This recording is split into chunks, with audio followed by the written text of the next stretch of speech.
Ito na naman tayo at salamat makapagpasyal din tayo kahit konting oras dahil hapon na tayo makaalis. Back. Post muna tayo syempre. Yes! Ayan, naka-ready na ang ating dalhin.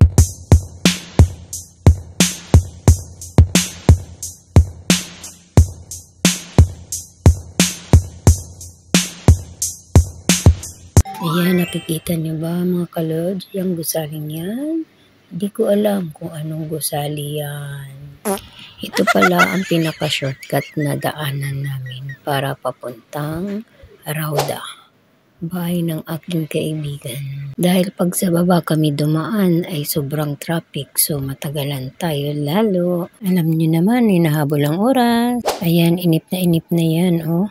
At ito na nga, dahil gutom na si Inday dahil hindi kumain ng agahan at tanghalian. Wow! Dahil dito ko talaga planong kumain sa bahay ng aking kaibigan. Diba? Ang sarap, ang daming ulam. Busog much. At ito pa, di lang yan, diba? Ayan, binigyan din tayo ng shampoo. At ang gusto pa ng kaibigan ko ay punuin ko daw yung lagayan. Ay, sabi ko hindi na. Maubos na yan at baka ako ay lalong magkalbo dahil sa daming shampoo. Kaya yan, busy si Inday sa pagpisil ng shampoo. At ayan, di pa nakontento. Tanggalin daw yung takip tapos ibuhos ko daw para mabilis na lang. Hindi na magpisil-pisil. Binalik ko rin kasi tumutulo. Nahihirapan lalo. Kaya ayan.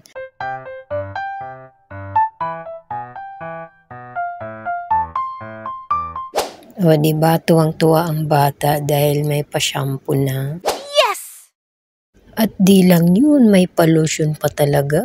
O, saan ka pa? Nakalikom na lotion at shampoo. Wow! At naku, magsisirum daw din ako para paglabas namin ay maganda rin ang aking mukha. Wow!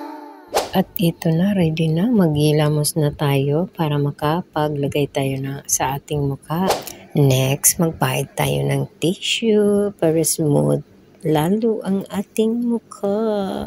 At ito na, this is it. Mag-serum tayo. Patak-patak lang daw ang ilagay. Baka maubos natin ng serum ng aking kaibigan. Ayan, sa wakas, mag-glossy na naman ang ating mukha dahil may pa-serum si Inday. At syempre, ikalat natin ang serum sa ating buong mukha para maging glossy. Next, magpahin din tayo ng cream.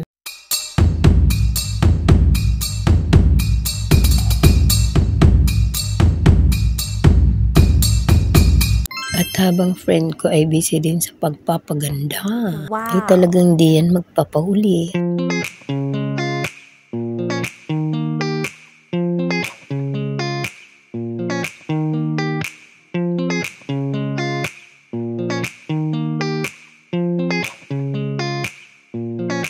Ayan, sound check. Testingan muna natin ang ating biniling mic para sa ating kaibigan. Then, pa-order din siya sa akin. Ayan, busy si Beshi. Isang magandang dilo.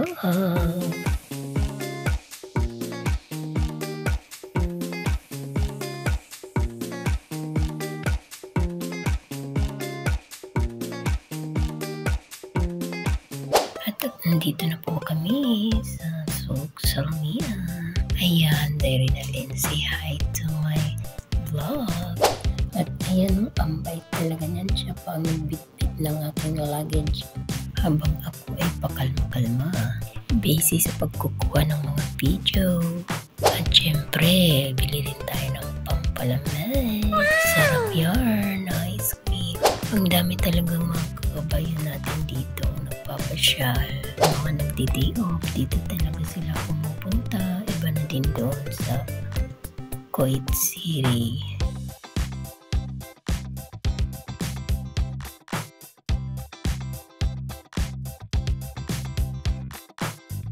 Dahil isang linggo naman dyan.